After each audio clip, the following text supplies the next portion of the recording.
Buenos días, hermanos. Feliz día del Señor. Vamos a comenzar con la clase del día de hoy, que es el estudio del Padre Nuestro bajo las preguntas del Catecismo Ortodoxo de Hércules Collins. Si pueden, abrir en sus catecismos en la pregunta 146 y 147. En esta mañana vamos a estar abordando dos preguntas del Catecismo, que son las peticiones: venga tu reino y hágase tu voluntad. Es el Catecismo Ortodoxo de Hércules Collins, preguntas 146 y 147. Antes que nada, vamos a comenzar esta clase con una pequeña oración para encomendar este tiempo a nuestro Señor. Nuestro Señor y Dios Padre Celestial, Todopoderoso y el que nos ha adoptado como hijos suyos, te damos gracias y hemos venido aquí para santificar tu santo nombre. Tú no puedes ser más santo que el día de ayer, pero nos mandas que nosotros santifiquemos tu nombre. Y esta mañana nosotros santificamos tu nombre.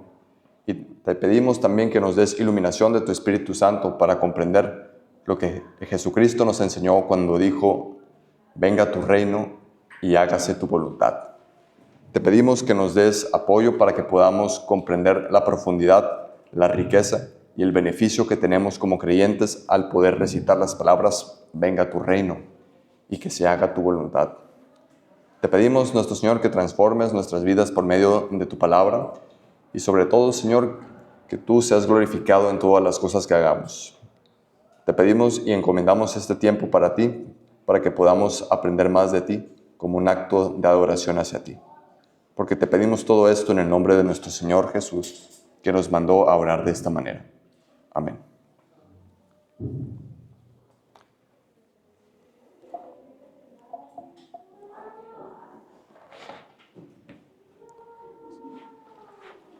Friedrich Nietzsche una vez dijo, en referencia a lo que es la libertad que tiene el hombre de buscar su propio reino, él dijo en su libro Así habló Zaratustra: ese santo varón metido ahí en su bosque no ha oído aún que Dios ha muerto.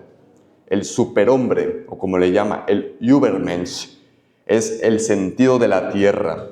Que vuestra voluntad diga, sea el superhombre el sentido de la tierra. Pero nosotros no queremos entrar en el reino de los cielos. Nosotros hemos llegado a ser hombres, por eso queremos el reino de la tierra. El famoso ocultista Aleister Crowley dijo en una frase famosa en una de sus obras: hágase tu voluntad. Y no se refiere a la voluntad de Dios, sino a la voluntad del hombre, a la voluntad de ti. Dice: hágase tu voluntad. Esa será la totalidad de la ley, dice el ocultista. El amor es la ley, el amor bajo la voluntad de hacer tu propia voluntad. El coro de la canción Demons de la famosa banda Imagine Dragons dice lo siguiente en el coro: este es mi reino que viene, refiriéndose al reino del hombre. Bad Bunny, uno de los famosos cantantes de este último tiempo en Latinoamérica, en el Super Bowl estuvo hace un domingo pasado, la semana pasada, y él tiene un álbum que dice lo siguiente: yo hago lo que me da la gana. Es notorio cómo el reino de Satanás predica un mensaje diametralmente opuesto del que nosotros aprendemos en lo que es la regla de fe, en la Escritura, y en lo que la Biblia nos enseña, como Jesús nos enseña a orar: venga tu reino y hágase tu voluntad, en referencia a Dios el Padre.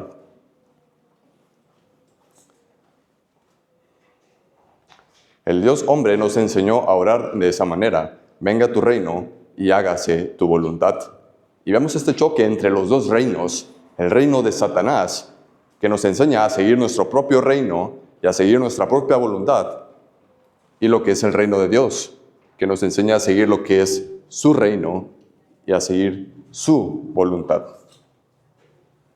Desde el libro de Génesis podemos ver esta guerra espiritual, hermanos. Y tengan en mente que cuando Jesús nos enseñó a orar, estas dos peticiones, venga tu reino y hágase tu voluntad, estaba hablando en referencia a una guerra espiritual. Juan Calvino dijo de la siguiente manera, en referencia a lo que es el dejar de seguir nuestra voluntad para seguir la voluntad del Señor. Juan Calvino dijo en las instituciones, de este modo, este reino consiste en dos partes, en referencia al reino de Dios. Consiste en dos partes. La primera es cuando Dios, por la agencia de su Espíritu, corrige todas las concupiscencias de la carne que en grupo guerrean contra Él. Y la segunda, cuando Él trae todos nuestros pensamientos a obediencia a su autoridad.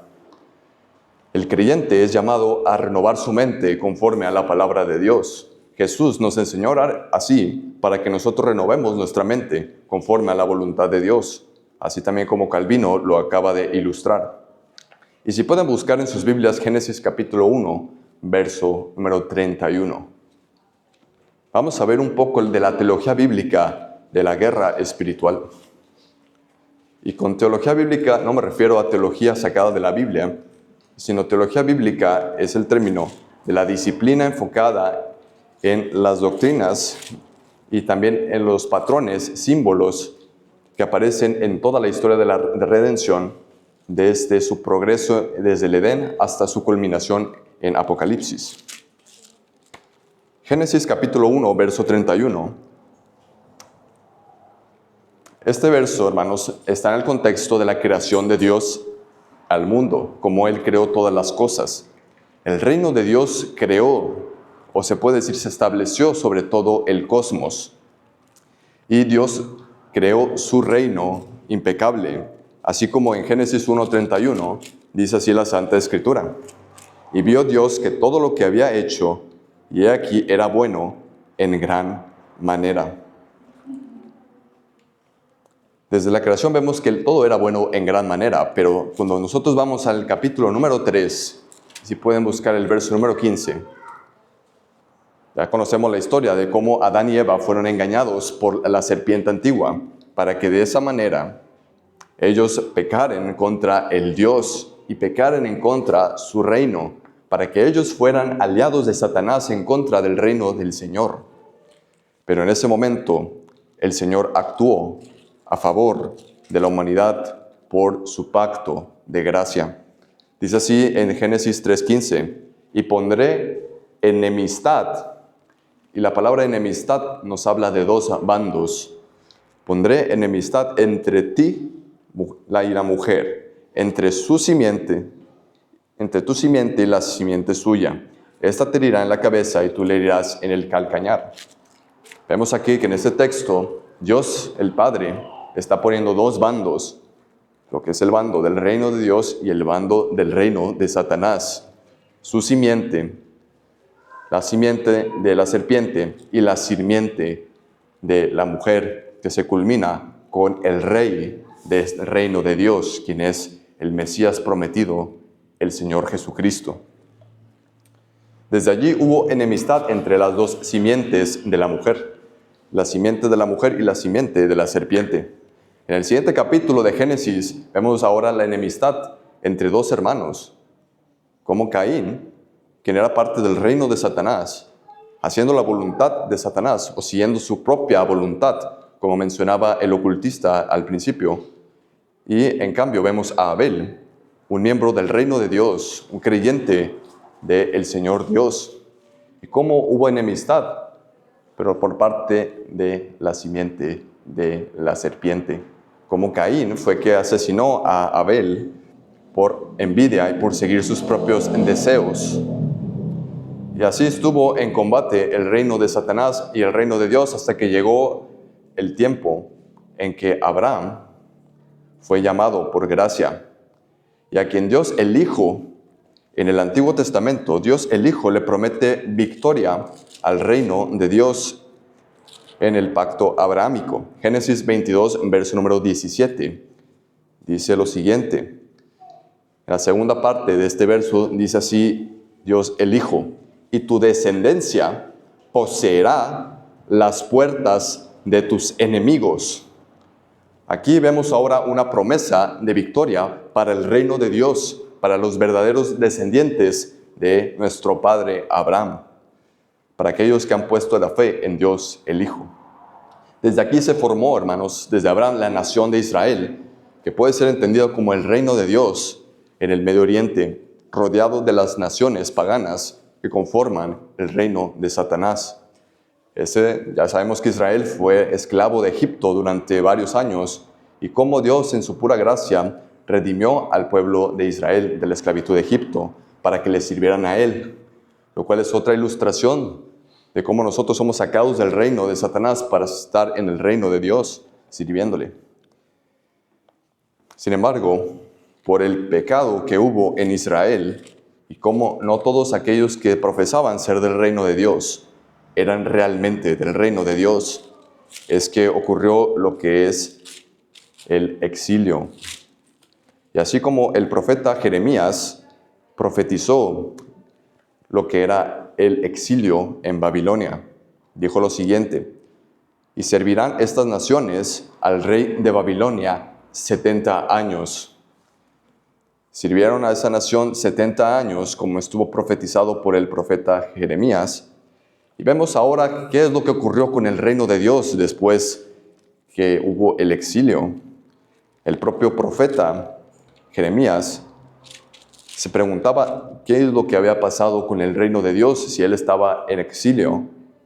Pero al final del libro de Lamentaciones, en donde él se lamenta por el exilio que hubo, él en el capítulo 5, verso 19, comprende verdaderamente o un poco más el misterio del reino de Dios. Que el reino de Dios no se compone por la fuerza humana, sino se compone por el poder y el reinado de Dios. Dice lo siguiente Jeremías: mas tú, Jehová, permanecerás para siempre, tu trono de generación en generación.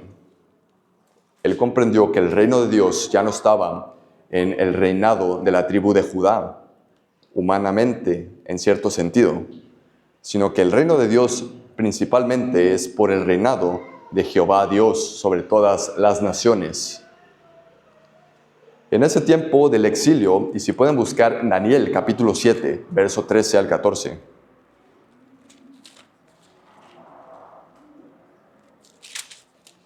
En ese tiempo del exilio, Dios levantó a un profeta en medio de Babilonia, de esta cultura pagana, quien fue el profeta Daniel, quien era uno de los siervos de los reyes de turno. Y si pueden buscar en Daniel capítulo 7, verso número 13 al 14, nos vamos a quedar en ese capítulo porque habla precisamente de cómo es el reino de Dios ahora, en la actualidad. Aquí es donde se revela la profecía del reino de Dios. Daniel capítulo 7, del 13 al 14. Y dice así: miraba yo en la visión de la noche, y he aquí con las nubes del cielo venía uno como un hijo de hombre, que vino hasta el anciano de días, y le hicieron acercarse delante de él. Y le fue dado dominio, gloria y reino. Le fue dado reino para que todos los pueblos, naciones y lenguas le sirvieran. Su dominio es dominio eterno que nunca pasará, y su reino, uno que no será destruido. Dios le revela ahora al profeta Daniel un mejor reino del que había en la antigüedad, como Israel. Ese reino fue destruido por los asirios y por los babilonios. Pero aquí en esta profecía vemos a un mejor reino, uno que no va a ser destruido, como está profetizado por el Señor Dios. Y más adelante, hermanos, del verso número 18, mira lo que dice: porque ahí habla acerca de ti, integrante del reino de Dios. Veamos el verso 18, porque habla de nosotros, los integrantes del reino. Después recibirán el reino los santos del Altísimo, y poseerán el reino hasta el siglo, eternamente y para siempre. Aquí está el reino de Dios en el pueblo de Dios. Más adelante de este mismo capítulo, del verso número 26 y 27, vemos que este no es un reino pasivo o no es un reino inactivo, o no es un reino pacífico, se podrá decir en cierto sentido, sino que es un reino que desde el Génesis está en guerra contra el reino de la serpiente, el reino de Satanás. Y dice así: pero se sentará el juez y le quitarán su dominio, refiriéndose al reino de la bestia de Satanás, para que sea destruido y arruinado hasta el fin. Verso 27, y que el reino y el dominio de la majestad de los reinos debajo de todo el cielo sea dado al pueblo de los santos del Altísimo, cuyo reino es reino eterno, y todos los dominios le servirán y le obedecerán. Este es el reino del cual nosotros somos integrantes. Después de que haya muerto el profeta Daniel, para después levantarse al final de los días, ahí lo veremos después, al buen Daniel. Al regresar del exilio babilónico, hermanos, regresaron a su tierra, pero no había rey. En sentido humano, se puede decir. Ellos regresaron, pero no había rey, sino solamente un gobernador llamado Zorobabel, quien es ascendiente de Cristo. De ahí estaba la simiente prometida. En aquel entonces, en esos 400 años después de que volvieron, o que pasó, de que se establecieron y llegó Cristo, en esos 400 años llegó el imperio más poderoso que ha habido en la faz de la tierra, el cual es el imperio romano. Parece que no hubo esperanza para que el antiguo reino de Dios se levantara otra vez de las cenizas que fueron causadas por los babilónicos. Pero en ese entonces, el Rey de Reyes y el Señor de Señores llegó y se encarnó por medio del Espíritu Santo y nació de la Virgen María, para que Él gobernase y cumpliese la profecía de Génesis 3:15, para que cumpliese la profecía que Él mismo, Dios el Hijo, le había dicho a Abraham, que su reino poseerá las puertas de sus enemigos, y que cuando Él estaba con sus discípulos, en Mateo 16:18, les dijo: y tú eres Pedro, y sobre esta roca edificaré mi iglesia, y las puertas del Hades, de nuestros enemigos. Y no es un sentido pasivo de que nos debemos de echar para atrás, sino en un sentido ofensivo, de ir a las puertas de los enemigos. Dice, y sobre las puertas del Hades no prevalecerán contra ellas. Esa es la promesa que tiene la iglesia, que es una manifestación del reino de Dios, tanto en el cielo como en la tierra. Cristo, cuando estuvo encarnado, cumplió esa profecía. De cierta manera, Sansón, capítulo 16 de Jueces, él realmente tomó las puertas de sus enemigos, los filisteos, y las puso en un monte, pero en un sentido literal, sino que en el verdadero sentido es una promesa para la iglesia, de cómo poseeremos las puertas de los enemigos de la iglesia, que es el reino de Satanás. Cristo predicó en el Sermón del Monte: bienaventurados, predicó primeramente: arrepentíos, porque el reino de los cielos se ha acercado. Es el reino de Dios viniendo hacia la tierra. Decimos: venga tu reino. No decimos: escapemos con tu reino en el rapto. Decimos: venga tu reino y hágase tu voluntad, como en el cielo, así también en la tierra, para la completa restauración del cosmos y que lleguemos a un nuevo, perfecto y ampliado Edén, el verdadero templo de Dios en la tierra. Este reino, hermanos, es para los pobres en espíritu, así como el Señor Jesucristo predicó en el Sermón del Monte. Y si lo pueden ver en Mateo capítulo 5, verso número 3. Y así dice el Señor Jesús: bienaventurados los pobres en espíritu, porque de ellos es el reino de los cielos. En el Sermón del Monte, hermanos, Cristo nos enseñó esta petición que vamos a estudiar, que es: venga tu reino, hágase tu voluntad. Ahora, hermanos, vamos a leer la pregunta del catecismo. Dice: ¿cuál es la segunda petición? Respuesta: venga tu reino. Es decir, y aquí es donde habla la respuesta de la pregunta 146. Es decir, gobierna en nuestro lugar por medio de tu palabra y tu espíritu, de tal manera que nos humillemos y sometamos cada vez más a ti. También preserva y haz crecer a tu iglesia. Destruye las obras del diablo y todo poder que se levante contra tu majestad. frustra y anula todo consejo que se oponga a tu palabra, hasta que finalmente reines plena y perfectamente, cuando serás todo en todos. Ese es el reino de Dios y cómo nosotros oramos para que el reino de Dios venga. Cuando nosotros, y si pueden buscar Mateo número 6, verso número 10, vamos a hablar acerca del reino de Dios acercándose a la tierra. Mateo capítulo número 6, verso número 9. Vosotros pues oraréis así: Padre nuestro que estás en los cielos, santificado sea tu nombre. Que estas han sido las peticiones que hemos visto en las clases anteriores. Pero ahora vamos a ver el verso número 10. Y dice lo siguiente: venga tu reino. Lo primero que notamos, hermanos, es que en esta petición es una petición, es una súplica, es literalmente un imperativo, como el que le dicen los padres a los hijos: come, bebe, vístete, anda, levántate. Es un imperativo, hermanos, que nosotros decimos a Dios. Esta petición, hermanos, no la decimos en un sentido como dándole órdenes a Dios, hermanos. Lejos esté eso de nosotros, sino que este es un imperativo que es más bien como una súplica que nosotros damos a Dios.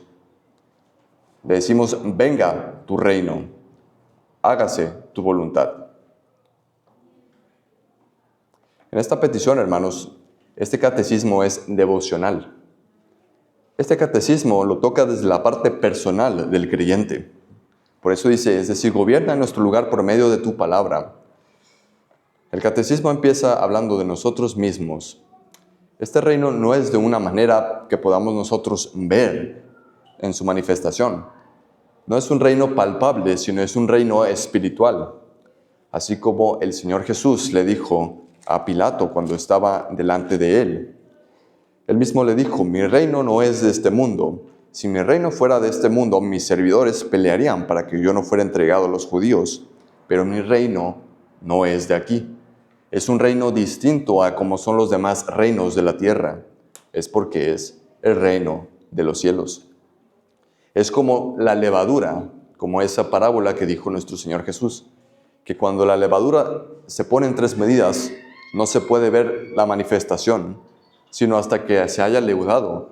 Es como podemos ver que la levadura crece e infla los panes que nosotros comemos. Él predicó, hermanos, que nosotros dejemos el reino de Satanás para venir al reino de Dios. Arrepentíos, porque el reino de los cielos se ha acercado. Arrepentíos y creed en el Evangelio.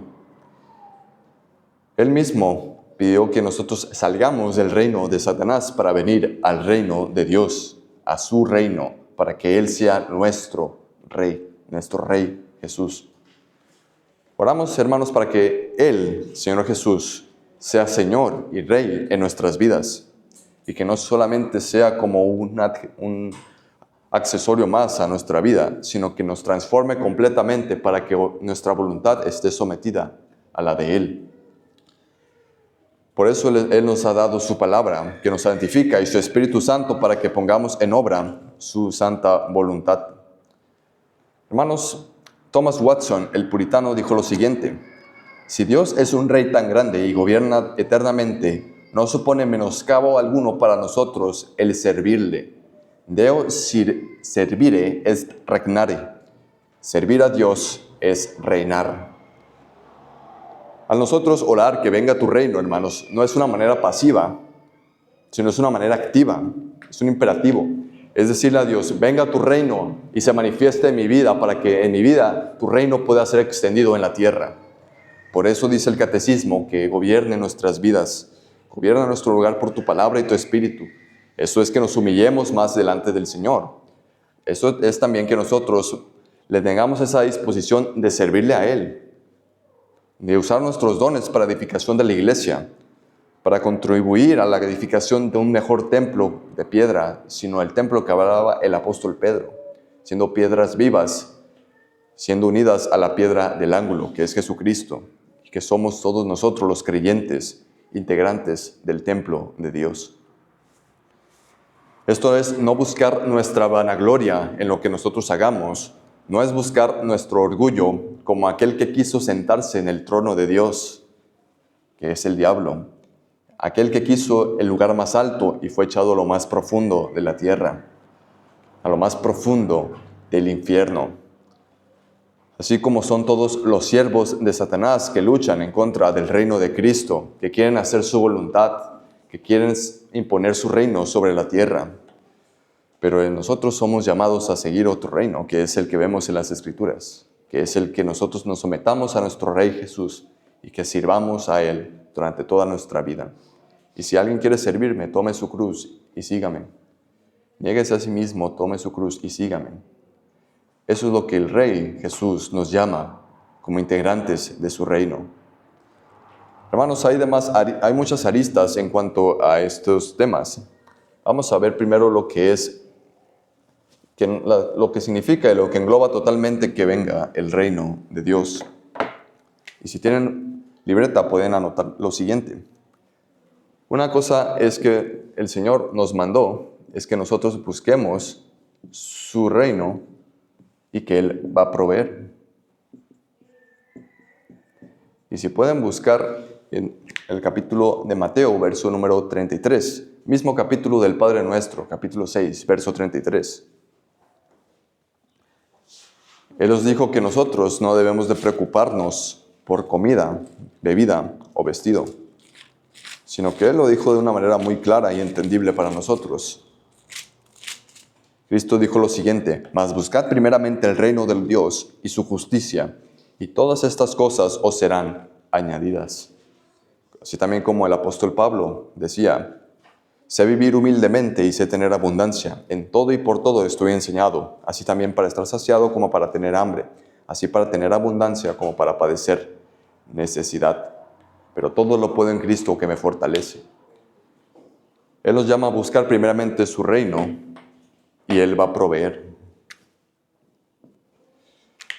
Luego nosotros podemos ver otra cosa, hermanos, que el Señor Jesús nos llama a seguir su ley.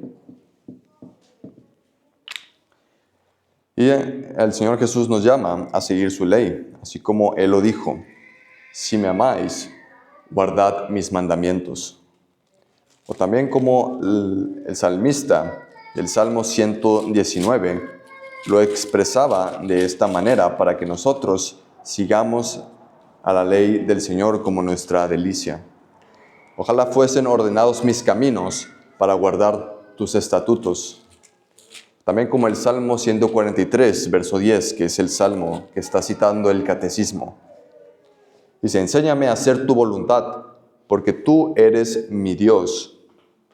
Tu buen espíritu me guía a tierra de rectitud.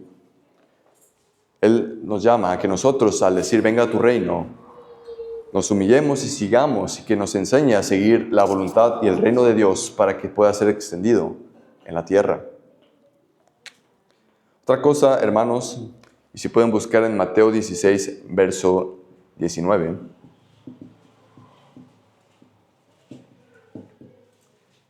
Es que el Señor Jesús, al decirle: y tú eres Pedro, y sobre esta roca fundaré mi iglesia, y las puertas del Hades no prevalecerán contra ella.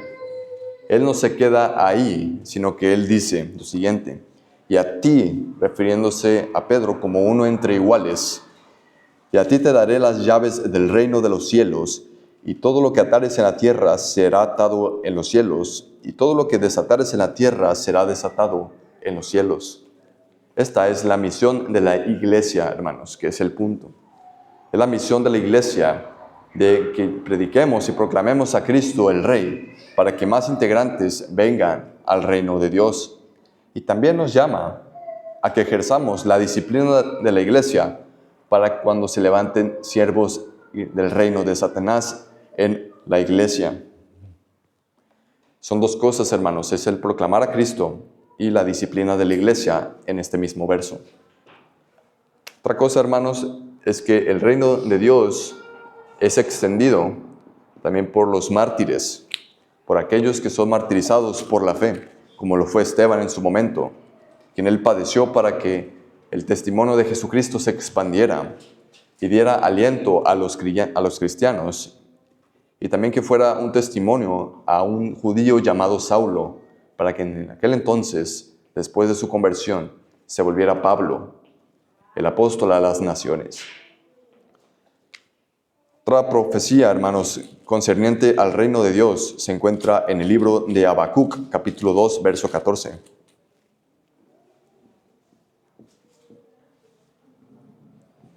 Dicen Habacuc, verso número 14, 2, verso 14.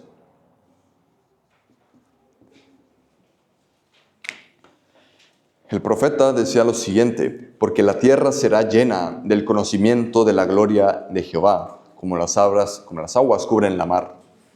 A lo que se refiere es la plenitud del evangelio de Cristo en la faz de la tierra, como el evangelio va a ser expandido a toda la tierra como una victoria antes de que Cristo venga y después de que Cristo venga.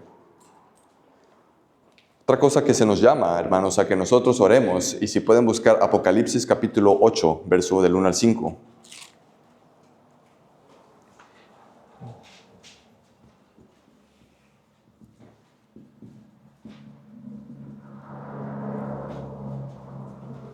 Apocalipsis 8, verso del 1 al 5, que es orar para la destrucción del reino de Satanás. El Señor nos manda a orar para que el reino de Satanás sea destruido.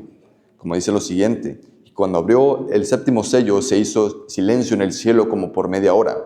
Y vi a los 7 ángeles que estaban en pie ante Dios, y se le dieron 7 trompetas. Otro ángel vino entonces y se paró ante el altar con un incensario de oro, y se le dio mucho incienso para añadirlo a las oraciones de todos los santos. Cada vez que un santo, hermanos, dice venga tu reino, de seguro está en el verso número 3, siendo llenada esa oración de incienso por el sumo sacerdote celestial que tenemos allá arriba, quien es el Señor Jesucristo. Dice: sobre el altar de oro que estaba delante del trono, y de la mano del ángel subió a la presencia de Dios el humo del incienso con las oraciones de los santos. Cada vez que decimos venga tu reino, el Señor escucha esa oración. Y esa oración no cae en vano, sino que esa oración va a ser aplicada en su debido momento, como dice en el verso 5. Y el ángel tomó el incensario y lo llenó de fuego del altar y lo arrojó a la tierra, y hubo truenos y voces y relámpagos y un terremoto. Cada vez que nosotros oramos diciendo venga tu reino, oramos para que el reino de Satanás, el reino del diablo, el reino de la bestia, el reino del dragón, sea destruido, y que el juicio final del Señor se establezca en la tierra, para que el reino de Dios sea sobre todos los demás reinos, cumpliendo la profecía que vimos en Daniel y la profecía que Dios el Hijo le dijo a Abraham. Otra, y esta es la última, hermanos, y si pueden buscar Apocalipsis 22, verso 20.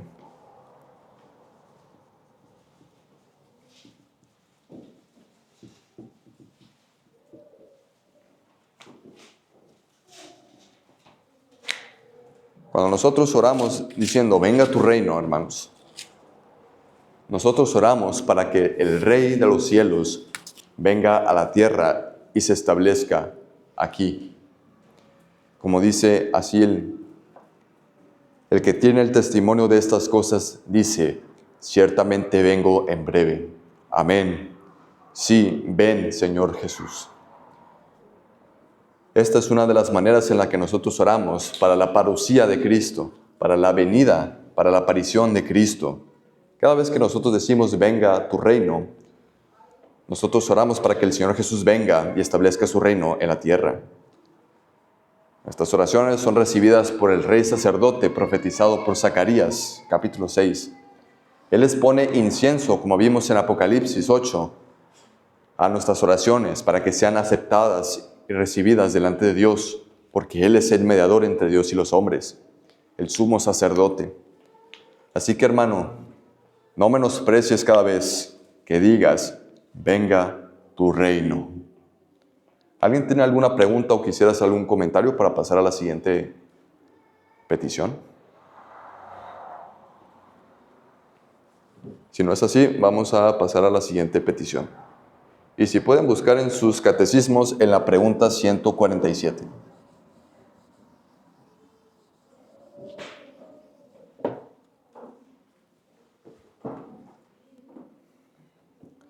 La pregunta 147 del Catecismo Ortodoxo de Hércules Collins dice lo siguiente. ¿Cuál es la tercera petición?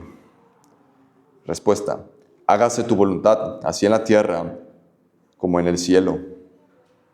Y luego agrega diciendo, es decir, concédenos a nosotros y a todo hombre que renunciando a nuestra propia voluntad, abandonándola, obedezcamos tu voluntad, que no es sino santa, dispuestamente y sin ninguna reticencia, y que así cada uno de nosotros cumpla fielmente el deber y responsabilidad que nos has confiado, como hacen los benditos ángeles en el cielo. Hermanos, cuando nosotros estamos leyendo el Padre Nuestro, en Mateo capítulo 6, verso número 10, nos encontramos, así como en la petición anterior, con otro imperativo. Nosotros le decimos a Dios otro imperativo, que es súplica, que es un ruego delante de Él. Este imperativo es, y hágase tu voluntad. Hágase tu voluntad. Y esto es dirigido a Dios para que haga su voluntad. Tertuliano, refiriéndose a esta petición, dijo lo siguiente: no que haya algún poder que impida que se haga la voluntad de Dios, y oramos para que Él cumpla con éxito su voluntad, sino que oramos para que su voluntad se haga en todos, así como dice el Catecismo. Es decir, concédenos a nosotros y a todo hombre que renunciando a nuestra propia voluntad y abandonándola, obedezcamos tu voluntad. Esta petición también nos debe de llamar la atención a nosotros para que no sigamos nuestra propia voluntad como hace el mundo, haciendo lo que se les da la gana, sino que nosotros hagamos lo que el Señor nos dice conforme a lo que Él quiere y lo ha expresado en las Escrituras, para que nosotros lo hagamos. Y la voluntad de Dios, hermanos, se revela en las Escrituras. La voluntad de Dios es la salvación de los hombres, así como dice el apóstol Pablo en Gálatas 1, verso 4, y se los leo, mis hermanos.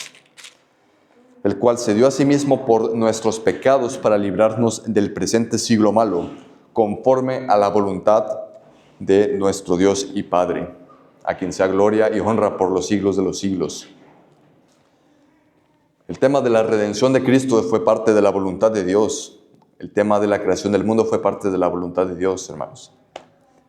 Él en su voluntad es paciente para con todos nosotros, no queriendo que ninguno perezca, sino que todos vengan al conocimiento de la verdad, así como habla el apóstol Pedro en su segunda epístola. Es paciente para con todos, no queriendo que ninguno perezca, sino que todos procedan al arrepentimiento. Y Él quiere que todos los hombres sean salvos, como dice en 1 de Timoteo, verso número 5, verso 4, verso 2, verso 4.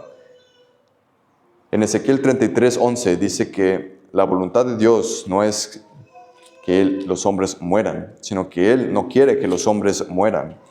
Y Él dice lo siguiente: diles, vivo yo, dice Jehová el Señor, que no quiero la muerte del impío, sino que se vuelva el impío de sus malos caminos, y que viva. Volveos, volveos de vuestros malos caminos, ¿por qué moriréis, oh casa de Israel?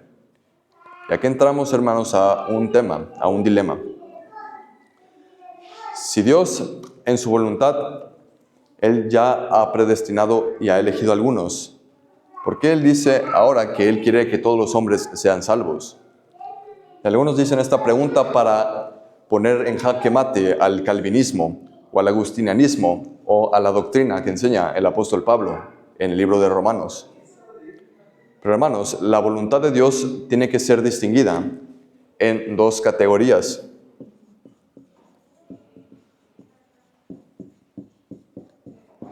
Una es la voluntad decretativa de Dios y la otra es la voluntad legislativa de Dios.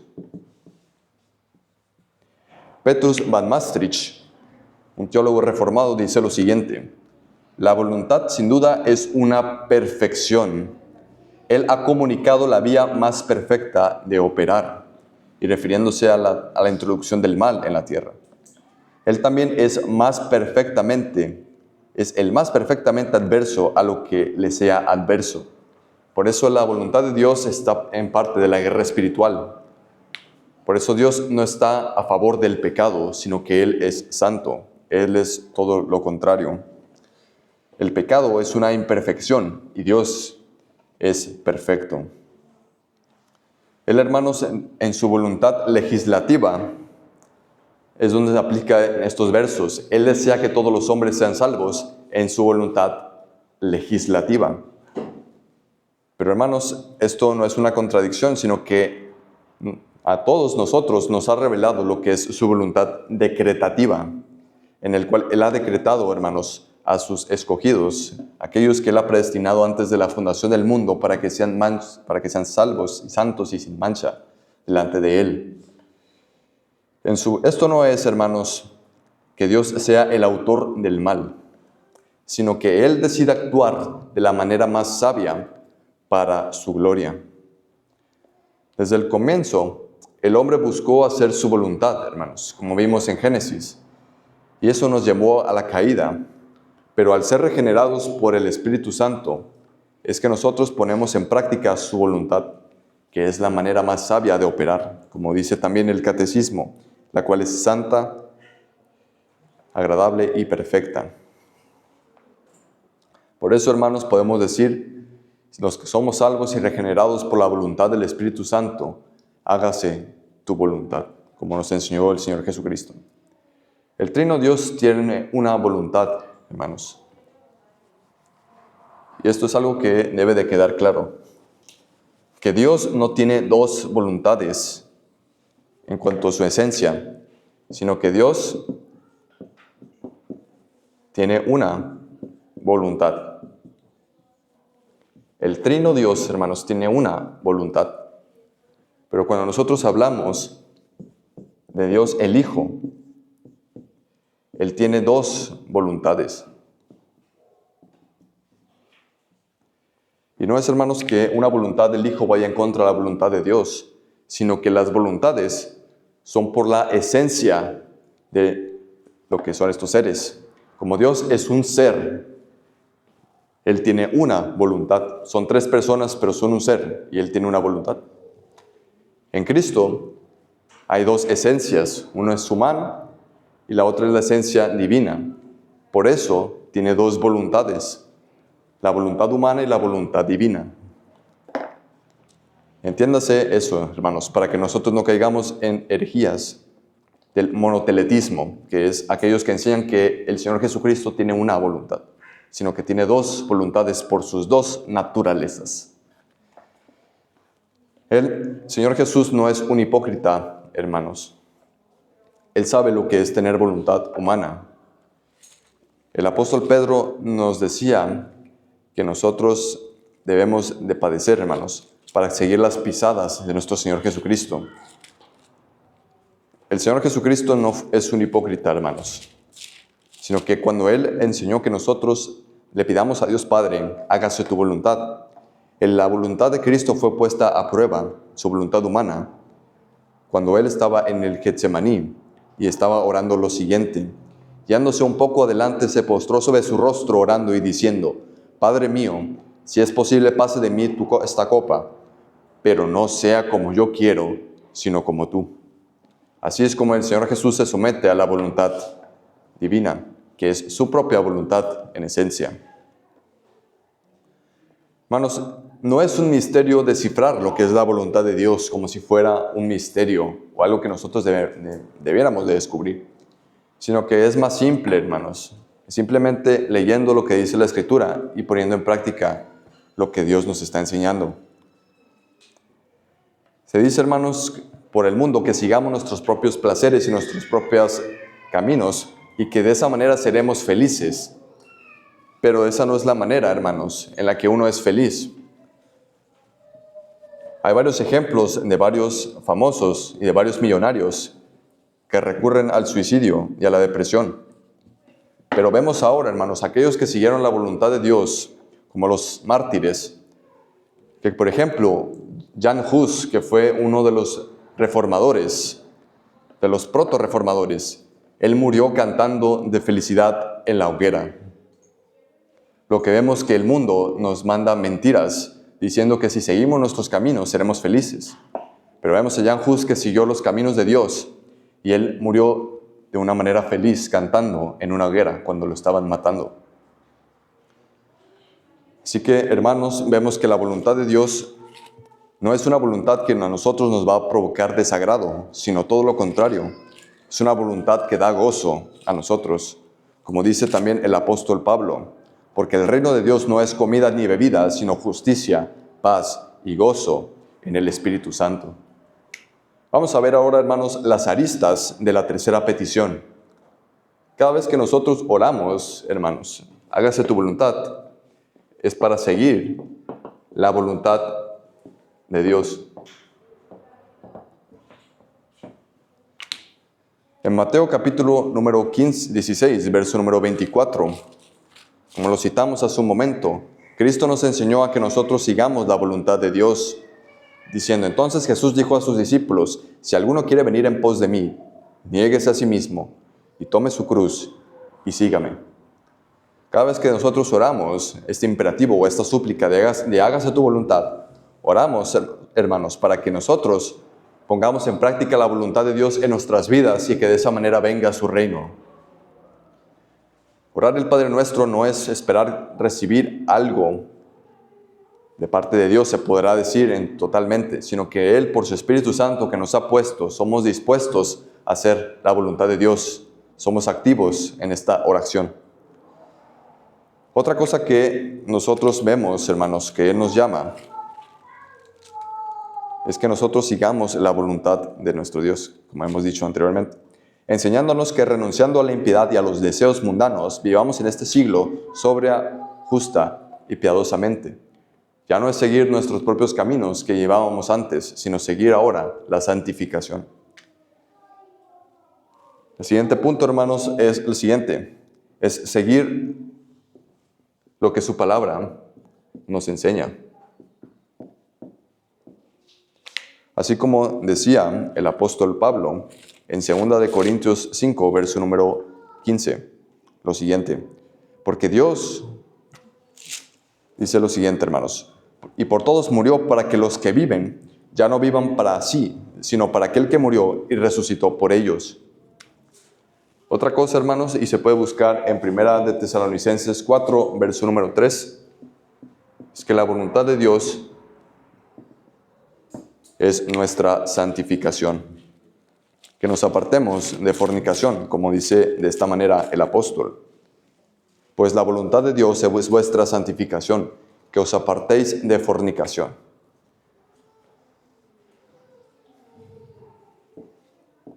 Otra arista, hermanos, de esta petición es que nosotros volteemos a ver la obediencia del Hijo. Así como vimos en el Getsemaní, cómo Él oraba para ser librado y fue escuchado conforme a su oración piadosa. Él siguió la voluntad de Dios, yendo a la cruz para morir, siguiendo la voluntad del Señor. Y dice lo siguiente, el autor de la epístola de los Hebreos, y aunque era hijo, por lo que padeció, aprendió la obediencia. Y habiendo sido perfeccionado, vino a ser autor de eterna salvación para todos los que le obedecen, y fue declarado por Dios sumo sacerdote según el orden de Melquisedec. Y más adelante, el mismo autor dice, y puesto los ojos en Jesús, el autor y consumador de la fe, el cual por el gozo puesto delante de él sufrió la cruz, menospreciando el oprobio, y se sentó a la diestra del trono de Dios. Considerad aquel que sufrió tal contradicción de pecadores, para que no desmayéis en la carrera. Cristo nos salva al obedecer nosotros la fe del Evangelio de Cristo Jesús. Otra oración que nosotros hacemos cuando decimos esta petición es que nosotros oremos conforme al principio de oración regulativo, es decir, que nosotros adoremos a Dios como Él dice.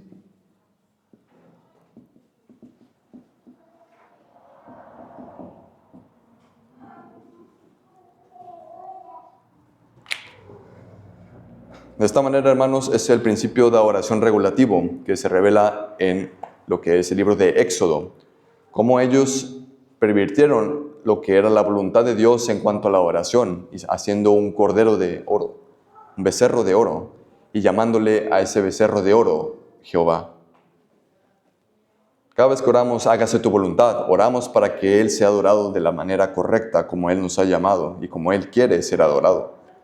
No como la manera que lo adoró Saúl, cuando él, en vez de acabar y arrasar con todo el pueblo pagano, él mismo se quedó con las mejores cosas, sino que nos llama a que nosotros sirvamos al Señor pronta y sinceramente.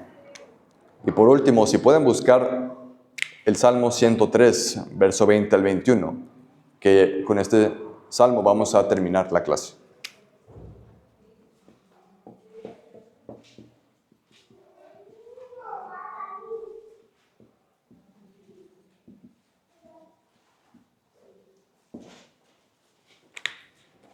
El Salmo 103, del 20 al 21.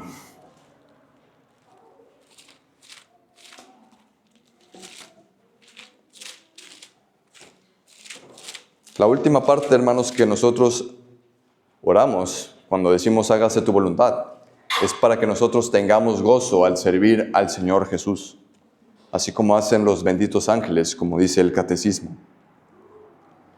Dice así lo siguiente: bendecid a Jehová, vosotros sus ángeles, poderosos en fortaleza, que ejecutáis su palabra, obedeciendo la voz de su precepto. Bendecid a Jehová, vosotros sus ejércitos, ministros suyos, que hacéis su voluntad. Bendecid a Jehová, vosotras todas sus obras, en todos los lugares de su señorío. Bendice, alma mía, a Jehová. Cuando nosotros hacemos la voluntad de Dios, produce gozo a nuestras vidas. Y cada vez que decimos hágase tu voluntad, estamos orando también para que el gozo de nuestro Señor sea en todos nosotros. Cristo, al seguir la voluntad de Dios, según el Salmo 16, Él lo hizo por gozo, por el gozo que había puesto delante de Él. Y Él mismo, en ese Salmo 16, Cristo mismo dijo lo siguiente, refiriéndose a ese gozo: me mostrará la senda de la vida, en tu presencia hay plenitud de gozo, delicias a tu diestra para siempre. Refiriéndose después de la humillación de Cristo, recurriendo a la exaltación desde los infiernos hasta la resurrección, y de la resurrección a la ascensión, y de la ascensión a su reino eterno. Cuando nosotros hacemos la voluntad de Dios, tenemos este magno ejemplo del Señor Jesucristo, que nos da gozo al orar. Al orar estas peticiones, hermanos, nosotros cumplimos la voluntad del Señor. Al orar el Padre Nuestro, al recitarlo, al cantarlo, al interiorizarlo, cumplimos la voluntad de nuestro Señor. El mundo puede darnos con toda su fuerza, pero eso no impedirá que nuestra oración se cumpla. Al final se establecerá su reino sobre todo el cielo y la tierra, cumpliendo su santa voluntad. Así que, hermano, no tengas en vano orar estas peticiones al Señor, diciendo: venga tu reino y hágase tu voluntad. Hermanos, como son los planes de nuestro pastor, hermanos, como Él lo ha estado haciendo en lo que son las reuniones de oración, vamos a orar y después que esté a punto de finalizar, vamos a recitar el Padre Nuestro. Así que tengan en sus Biblias Mateo capítulo 6, verso número 9, para que lo podamos recitar en la oración. Vamos a orar, vamos a orar y al final de casi nuestra oración, vamos a recitar el Padre Nuestro para terminar la oración. Así como lo vimos en las clases introductorias, como lo hacía la iglesia primitiva en los tiempos de San Cirilo de Jerusalén. Así que tengan sus Biblias, Mateo 6, verso 9, y lo vamos a repetir cuando les dé la señal. Vamos a orar, hermanos. Nuestro Señor y Dios Padre Todopoderoso, Padre nuestro que estás en los cielos, en el lugar más alto y sublime, santificado sea tu nombre. Te damos gracias porque nos has permitido santificar tu nombre al dar oído a tu palabra y al permitirnos saber más acerca de ti y de lo que tú quieres revelarnos cada vez que nosotros oramos que venga tu reino y que se haga tu voluntad. Te pedimos, nuestro Señor, que esta clase no quede en vano, sino que pongas en nuestros corazones esta disposición de seguir tu voluntad, de extender tu reino, de luchar por tu reino de vivir por tu reino y de morir por tu reino, para ser resucitados, hermanos, para ser resucitados, nuestro Señor, y poseer el reino de los cielos. Te damos gracias, nuestro Señor, por todo lo bueno que has sido con nosotros y por darnos estas peticiones y salvarnos de nuestros pecados conforme a tu voluntad. Y te pedimos, nuestro Señor, que en tu voluntad traigas salvación para todos los hombres, a los cuales tú habrás llamado. Te damos gracias por todo, nuestro Señor, y te encomendamos este tiempo para que se haga tu santa voluntad, conforme a como tú nos has ordenado que te adoremos según tu palabra. Te pedimos, nuestro Señor, que pongas en nosotros disposición para vivir como es digno, para que nosotros renunciemos a los deseos de la carne y que seamos santificados en ti por medio del Espíritu Santo. Y por último, nuestro Señor, permítenos recitar la oración que nuestro Señor Jesucristo, tu Hijo amado, nos enseñó a orar. Y la recitamos a la cuenta de 1, 2, 3. Vosotros pues oraréis así: Padre nuestro que estás en los cielos, santificado sea tu nombre.